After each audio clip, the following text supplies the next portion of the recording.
When people say diversity, they're mostly referring to three things: race, sex, and sexual orientation, and increasingly, people are referring to gender identity. But diversity is also about something else that it's important we remember. It's also about thinking differently. It's about looking at the world in different ways. So this kind of diversity, diversity of thought, is the hidden advantage of diversity because it better enables us to solve complex problems. Complex problems come in lots of different forms. How do I grow my business? How do we decrease poverty in our county? How do we reduce carbon emissions? All of these are complex problems. They're incredibly stubborn and difficult to solve. These kinds of problems are so difficult that they have yet to be solved, and most efforts will fail. The key to solving complex problems like these is to try lots of different tactics until you finally find something that works. And that's what diversity gives us. It gives us lots of angles from which to attack problems.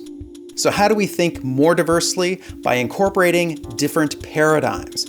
A paradigm is how you see the world, it's your outlook. So a politician, a writer, a technologist all interpret the world in different ways. That's their paradigm.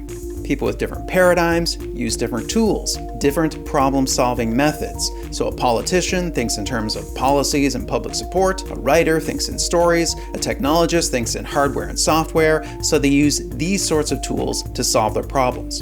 So diverse thinkers have different paradigms, different ways of looking at the world, and this means they use different tools to try to solve problems.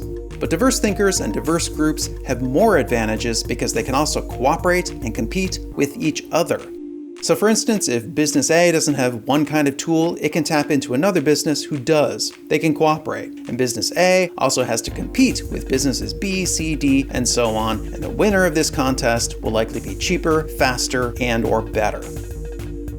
What's sometimes forgotten about diversity is that it incorporates different conflicting ideologies, people with different paradigms who might not get along very well. So this means liberals, conservatives, libertarians, socialists, the religious, the non-religious, all finding ways to peacefully compete and cooperate. Each will win at different times because their tools will be better suited to certain problems. And if they can't win enough, their paradigm will be phased out over time. Diversity is the strength of democracies, free markets, and open platforms. Diversity tends to beat less diverse rivals, and it doesn't win because it's right, because it's just, or because it's moral. It might be all of those things, but that isn't why it wins. Diversity wins because it is a better way to solve complex problems. It's more innovative, it's more productive, it's more adaptive, and it's smarter. It makes us stronger because it allows us to cooperate with some groups while forcing us to compete with others.